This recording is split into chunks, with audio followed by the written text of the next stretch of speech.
Bonsoir, bienvenue à Atelier Librairie, le livre Voyageur animé par Fabienne Roch et moi-même, Bruno Lalonde. Nous sommes à Montréal le 20 janvier 2023. Alors demain, à partir de 20 heures, c'est notre nuit de lecture à partir de 20 heures et vous pourrez nous rejoindre sur ma page Facebook personnelle, Bruno Lalonde, à compter de 19h55.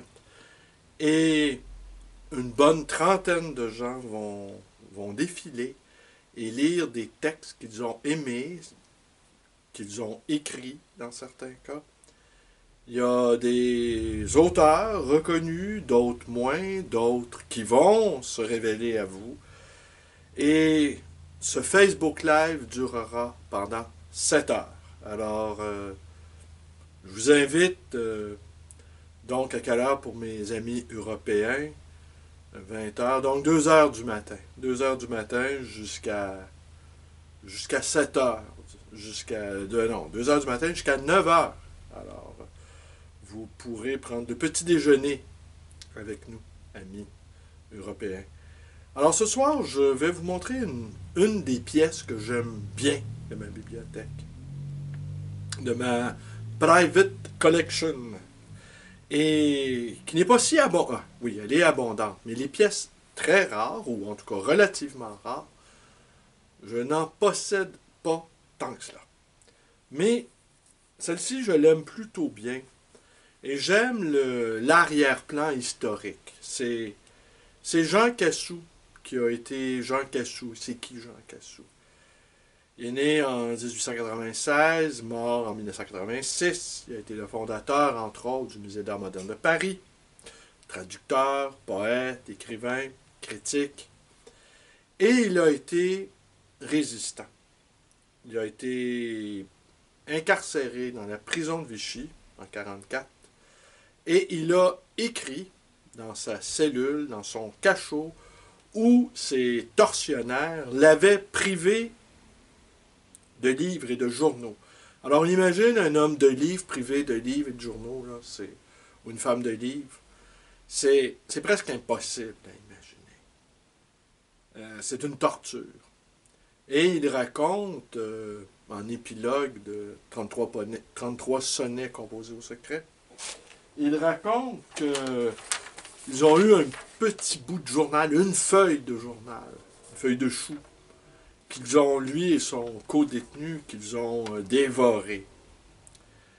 Alors, l'ouvrage que je vais vous montrer, c'est un ouvrage tiré à 200 exemplaires, publié en 1950, coédité avec les éditions Minuit et La Une, un tirage de 200 exemplaires, ce qui est un peu la limite pour considérer un ouvrage en bibliophilie. Un seul exemplaire, c'est la quintessence de la rareté. Moi, je juge qu'en haut de 200, ça commence à être beaucoup, personnellement. En haut de 500, on n'en parle plus. Il y en a trop. Il y en a trop. Il y en a trop pour mériter le terme d'extrême rareté. À moins que l'ouvrage a subi... à moins que l'ouvrage ait été perdu, comme Ankéou d'Alain Grandbois, dont la petite histoire raconte que la cargaison, le bateau contenant les recueils imprimés en Chine, aurait coulé justement en mer de Chine. Alors ça... c'est un peu une légende. Est-ce que c'est vrai? On ne le sait pas. Mais est-ce qu'on en veut aux poètes de fabriquer leur propre légende? J'aurais tendance à penser que le poète se doit, d'une certaine manière, d'être un peu mythocrate sur les bords. Moi, personnellement, je n'en voudrais pas, peut-être parce que je suis allé à l'école de Sandrard, l'école de l'exagération, l'école de l'invention. Et une vie inventée vaut bien une vie vécue. Mais en même temps, je comprends aussi l'autre école qui, elle, considère le travail de l'écriture comme un travail de l'écriture.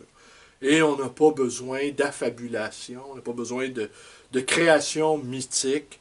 C'est un travail, ce sont des travaux, et que l'artiste peut littéralement, l'artisan même, peut littéralement s'effacer derrière son œuvre. Alors mon esprit ballotte entre ces deux réalités. Bon, voilà, voilà. Alors je vais vous montrer l'ouvrage en question. Je vais vous montrer un certain nombre de choses aussi. Commencez par, tenez, ce sont des catalogues d'exposition de cet artiste Pie Aubert, qui a été également, qui a travaillé dans le monde du livre, qui a fabriqué, qui était à la fois typographe, et qui a donc interprété. Parce que l'art de la typographie, c'est également un art de l'interprétation. Lorsqu'on est mis en présence d'un texte, lequel texte est accompagné d'une illustration, pour moi encore là, l'idéal, c'est une création commune, non pas un texte canonique, Rabelais par exemple, illustré par je ne sais qui, un contemporain. Pour moi, ça, c'est un match douteux, en fait, j'aurais envie de dire. Et ici, j'ignore en fait non, je ne l'ignore pas. Euh, les textes de Jean Cassou ont été illustrés après. Alors, je vous montre quelques-uns des catalogues d'exposition. Moi, j'aime beaucoup ça, personnellement, Pie Aubert. Ce que je constate, cependant, c'est qu'il n'a probablement pas la réputation euh, qu'il mérite. Il est plutôt, je vais vous montrer deux, trois petites choses. Il a été l'un des premiers à incorporer à la pâte des éléments comme le sable ou la terre. Tenez. Alors, ça donne une pâte dense, riche. Ici, c'est des couleurs très contrastées. Alors, moi, ça me plaît. Ça me plaît beaucoup, beaucoup. Alors, oui, dans sa première jeunesse, Pie Aubert a fréquenté des artistes comme Raoul Dufy. Je vais vous montrer d'autres choses. Alors, j'ai toute une petite pile ici, vous ne me voyez plus. Une petite pile, comme par exemple à Caen, en Normandie. Il a fait une exposition en mai 71. Alors, ce qu'on y lit, c'est qu'il est né en 1900, en Aquitaine, dans une famille de viticulteurs.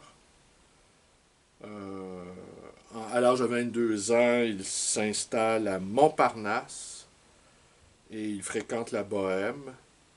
Sa première exposition à la Galerie Zach, qui expose la même année Kandinsky, excusez du peu. Alors, on y lit que son style, à partir de 1934, se détache peu à peu de la réalité. En 1945, il illustre d'une toile le poème de Jacques Prévert, Barbara. En 1946, c'est sa première exposition d'œuvres non figuratives. En 1947-1948, la célèbre galeriste Denise René organise une exposition d'œuvres abstraites dans laquelle on y retrouve Hartung, Poliakov et Vassarelli. Et en 1952, il fait un voyage en Grèce qui marque profondément l'artiste. En 1959, il illustre Baïa, un poème de Pierre Segers. En 60-61, vous voyez comme quoi on a de la suite dans les idées, il fait le décor et les costumes pour la reprise de la création du monde. Ce fameux ballet de Darius Milhaud, Création du monde, de qui? De Blaise Cendrars, évidemment. Tout se tient, hein? Alors, et là, on a toute la liste de ses expositions. Malheureusement, ce catalogue est dépourvu de couleurs. Alors, mais c'est une exposition qu'il a faite en 1971. Je pensais que vous en trouvez une autre où on a un peu.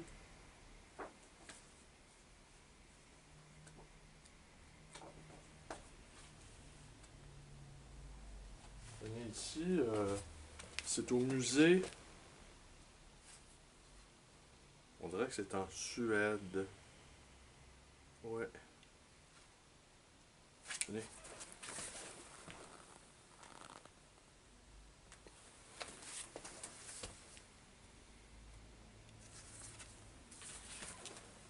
Alors oui, il a développé ce qu'il a lui-même appelé une métaphysique de la matière,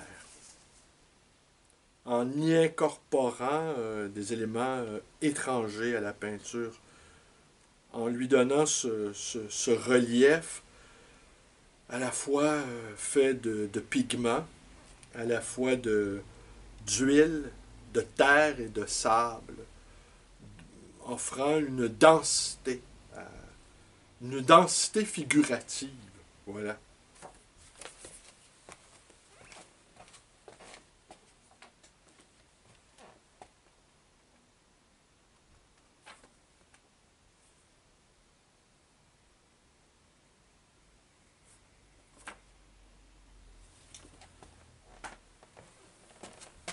Alors, je possède ainsi une douzaine de catalogues, d'encarts, d'expositions. Alors, je vais vous montrer maintenant le fameux livre en question, qui est extrêmement lourd. Alors, je vais vous montrer le dos. La particularité, donc, aussi, de cet ouvrage, magnifique, en fait, j'aurais presque envie de dire ce qui fait son... il faut pas l'ouvrir, en fait. C'est le genre de livre, euh, 33 sonnets composés au secret. C'est le genre d'ouvrage, en fait, on ne l'ouvre pas. Voilà. Vous allez me dire, c'est quoi l'intérêt d'avoir un livre qu'on n'ouvre pas? Il y a des livres comme ça qu'on n'ouvre pas. Car on peut trouver, je pense que ça a été publié chez Folio, dans la collection Poésie, chez Gallimard. Je pense également, si ma mémoire est bonne, ça a été publié aussi en Suisse. Euh, il me semble aussi. Ça, ce sont des livres qui se trouvent, les 33 sonnets composés au secret. Mais quand je dis c'est le genre de livre qu'on n'ouvre pas, je dis également que c'est un livre qui assure une présence dans une bibliothèque. Les bibliophiles de pointe vont posséder une première édition, exagérons un peu, de Baudelaire.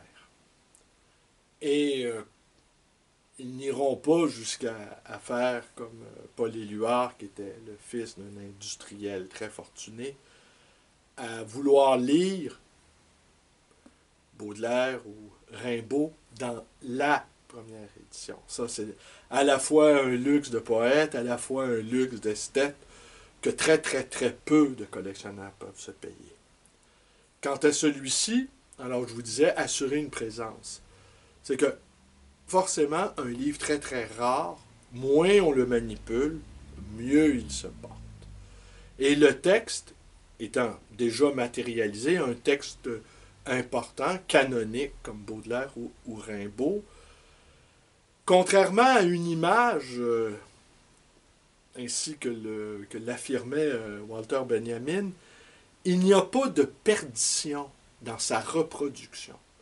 J'aurais même tendance à penser que plus un texte est lu, est partagé, est mémorisé, dans le cas de la poésie, plus il acquiert des racines, plus il peut entrer, il peut s'installer dans l'inconscient collectif des lecteurs.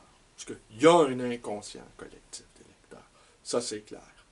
Et toute cette chaîne de lecteurs qui, jour après jour, lisent, mémorisent des textes, sont habités par des textes, forment une sorte de communauté à la fois invisible et reliée entre elles, reliés entre eux par les livres, par les fines membranes de papier. Et nous sommes peut-être même la dernière, j'aurais envie de dire, la dernière communauté humaine. C'est peut-être un peu fort dire ça comme ça, mais nous avons accès, sans cesse nous retournons aux sources des premiers textes. Alors, oui, vous avez entendu, Piobert a été frappé par la Grèce.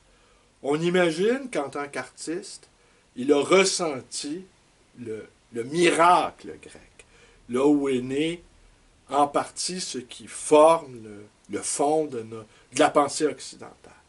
Il est possible que la lumière grecque, même si c'était le peintre de la matière, ait en quelque sorte transcendé son travail. Bon, je ne suis pas un spécialiste de Piobert, je ne suis pas un spécialiste, point de quoi que ce soit. Mais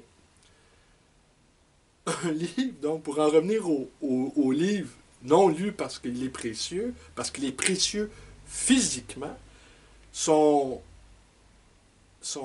installation dans la bibliothèque, j'oserais jusqu'à dire que l'ouvrage rare dans la bibliothèque irradie la bibliothèque, lui donne une sorte de...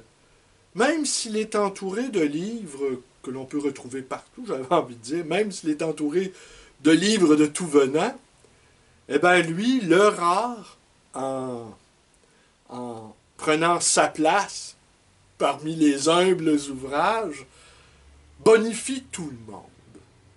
Alors, mais ces livres rares qui valent quand même, dans certains cas, quelques milliers de dollars, je n'en possède pas des milliers. Faute de moyens, va sans dire. Mais aujourd'hui, j'ai eu une petite conversation avec Philippe, qui peut-être écoutera cette vidéo, qui lui possède une bibliothèque de 5000 livres. 5000 livres, je dirais, c'est la non pas la limite de la bibliothèque amateur, c'est qu'il n'y a pas de limite, en fait.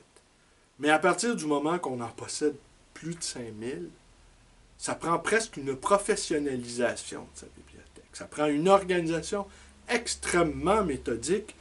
Autrement, c'est le chaos. C'est le chaos dans lequel je suis englué, dans lequel je me meus laborieusement, déjà depuis de très nombreuses années. Et je ne sais pas, je ne sais pas quand ce chaos-là pourra prendre fin, car je reporte sans arrêt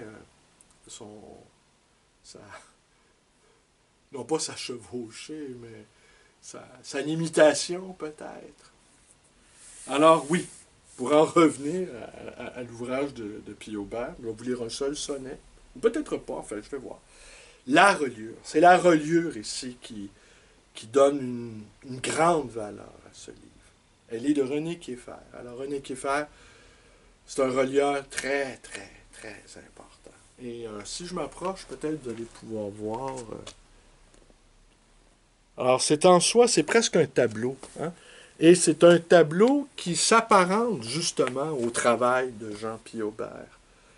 Alors il est tramé, il est incrusté par une géométrie de cuir.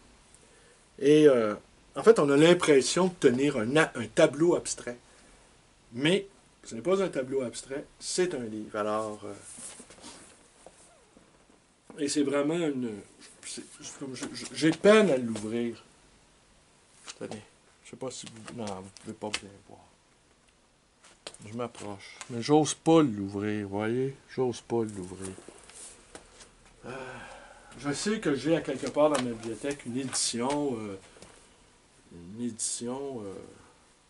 courante de ces fameux sonnets.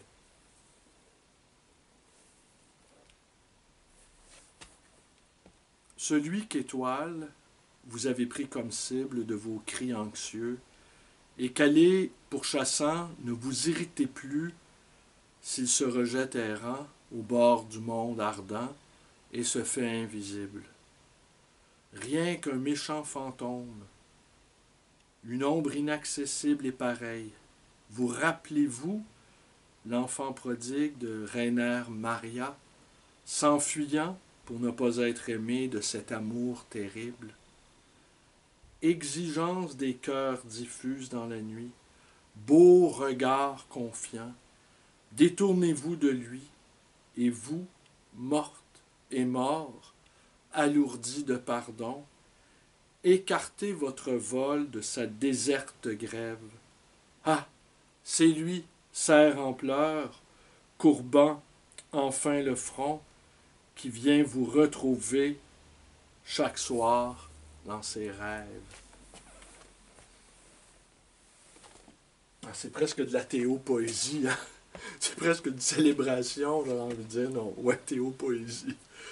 À la fois parole d'adoration, parole de souffrance, et c'est un ouvrage qu'il a dédicacé à ses infortunés compagnons de captivité.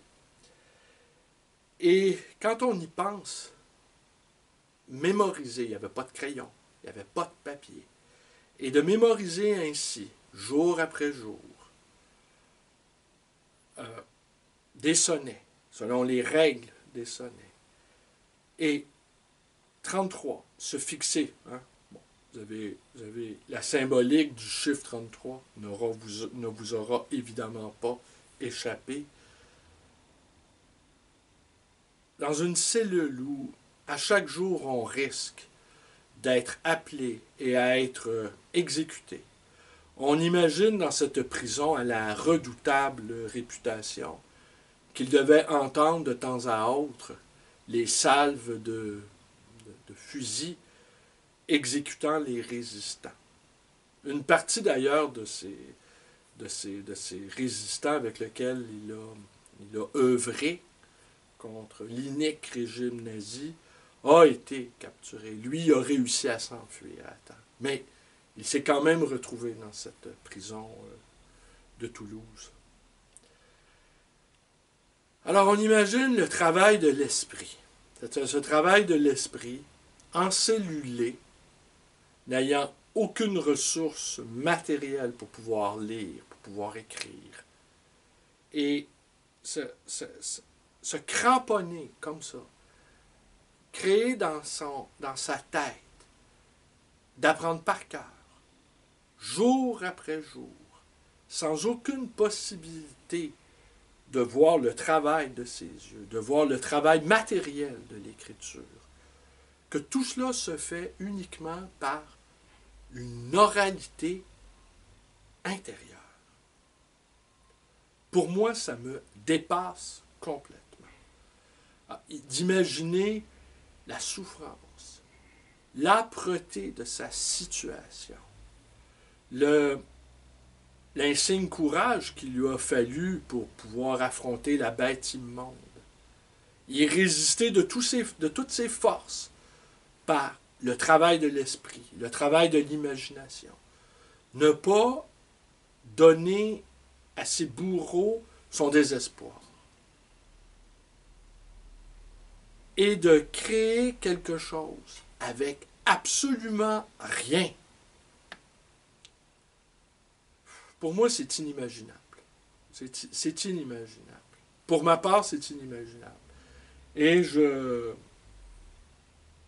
m'incline devant ce travail de l'esprit, qui est non pas que la quintessence de la poésie, mais qui est sans doute la tâche la plus haute, la plus ardue qu'un homme de lettres ou une femme de lettres peut se donner.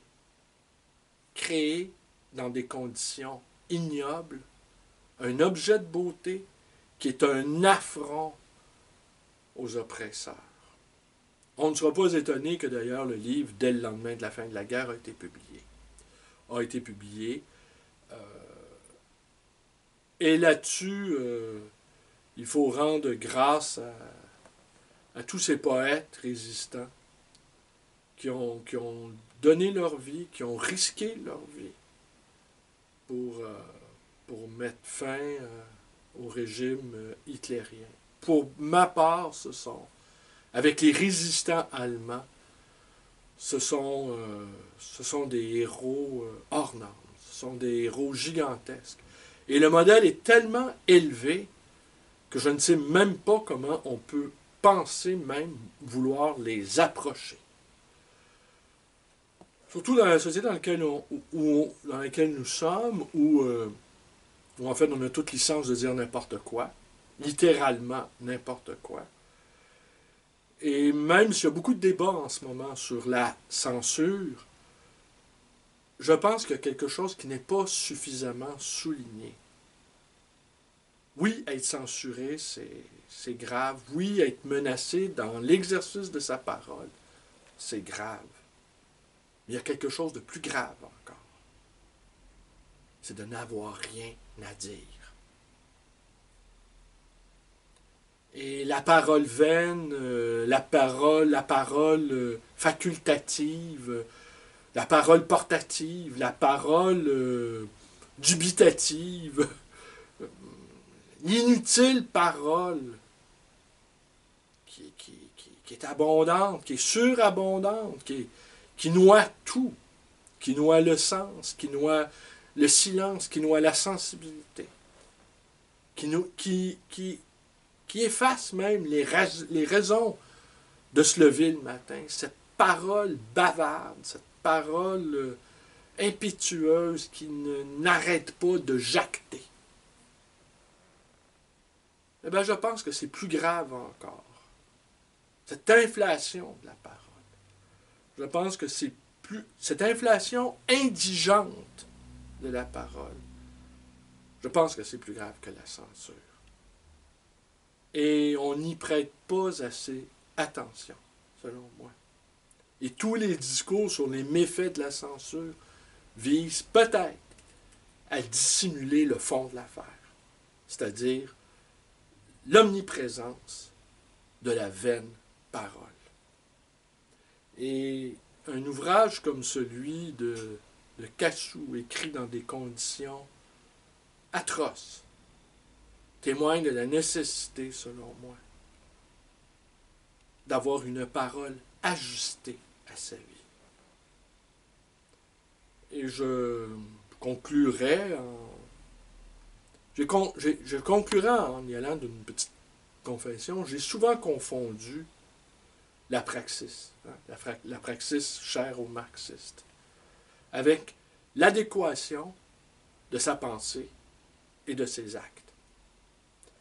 Et pour moi, aujourd'hui, la tâche du philosophe, la philosophe, c'est de faire de telle sorte de réduire au maximum ses convictions, de n'en avoir que quelques-unes, et s'arranger pour que ses convictions coïncident avec ses actes au quotidien. Je n'en dirai pas davantage ce soir, et je vous dis à demain. À demain, je n'apparaîtrai pas avant... En fait, demain, je n'apparaîtrai pas. Je vais apparaître lors de ce Facebook Live, Nuit de lecture, et c'est entendu que Pierre B. Berthelot et Fabienne Roch et moi-même, peut-être allons-nous apparaître si il y a des temps morts au cours de cette soirée-là. Nous allons combler les temps morts. Pour ma part, je souhaite intervenir aux alentours de 2 heures du matin. Moi, je veux que, évidemment, si on s'aperçoit qu'on manque de lecteurs, on manque de voix pour habiter la nuit, j'irai, évidemment. Mais si on peut se passer de moi, jusqu'à au moins 2 heures du matin, pour moi, ça sera le signe que notre soirée aura été franchement réussie. Et si jamais, parce que le Facebook Live, le temps maximum que Facebook Live que Facebook alloue à son live, c'est 8 heures. Alors, qui sait, peut-être irons-nous jusqu'en prolongation, jusqu'au tir de barrage. Ça me plairait plutôt de dire, il reste une demi-heure, il est 3h30 du matin. Il reste 4-5 personnes dans la librairie, des braves qui auront passé la nuit avec nous et qui seront récompensés par du champagne servi aux alentours d'1h30 le matin. Ah ben oui, hein? Rien n'est trop beau pour la classe ouvrière.